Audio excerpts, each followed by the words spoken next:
మంత్రులకు ఐఏఎస్ అధికారులకు సమన్వయం లోపించిందా? ప్రభుత్వం ఏర్పడి 2.5 ఏళ్లు అవుతున్నా మంత్రులకు అధికారులకు సఖ్యత కుదరడం లేదా? మంత్రులిచ్చే లెటర్స్ ని ఐఏఎస్లు పట్టించుకోవడం లేదా? ఐఏఎస్ల తీరుపై పలువురు మంత్రులు సీఎంకు ఫిర్యాదు చేశారా?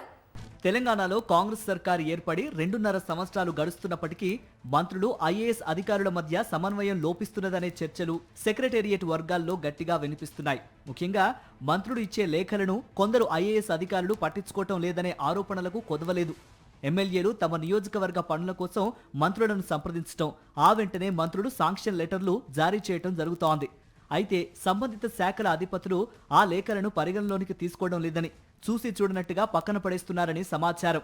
కొన్ని సందర్భాల్లో అయితే అధికారులు మంత్రుల లేఖలను స్వీకరించడానికి కూడా నిరాకరిస్తున్నారని సమాచారం.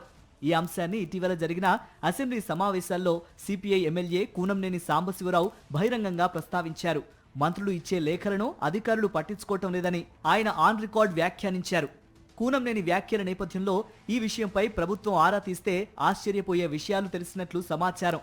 ఓ శాఖకు చెందిన లేఖపై ఐఏఎస్ అధికారి తీసుకోకపోవడంతో పాటు ఆ లేఖపై అసహనం వ్యక్తం చేసినట్టు తెలుస్తోంది.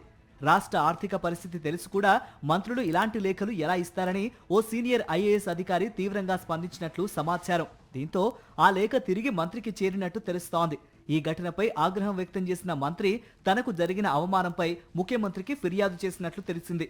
మంత్రుల లేఖలకే దిక్కు లేకుండా పోయిందనే విషయం అసెంబ్లీలో ప్రస్తావనకు రావడంతో మంత్రుల లేఖలను పట్టించుకోని అధికారుల జాబితాను సంబంధిత మంత్రులు సేకరించినట్లు సెక్రటేరియట్ వర్గాలు చెబుతున్నాయి.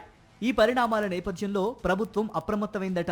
అన్ని శాఖల అధికారులకు ప్రధాన కార్యదర్శి ద్వారా స్పష్టమైన ఆదేశాలు జారీ అయినట్టు సమాచారం. మంత్రులు ఇచ్చే లేఖలను పరిగణలోనికి తీసుకోవాలని, ఆర్థిక అంశాలకు సంబంధించినవైతే ఉన్నత స్థాయికి తెలియజేయాలని ముఖ్యమంత్రి ఆదేశించినట్లు తెలుస్తోంది. ఈ నేపథ్యంలో ఇకపై మంత్రుల లేఖలకు అధికారులు ఎలా స్పందిస్తారన్నది, ఆ లేఖల ద్వారా పనులు జరుగుతాయా లేదా అన్నది రాబోయే రోజుల్లో తేలాల్సి ఉంది.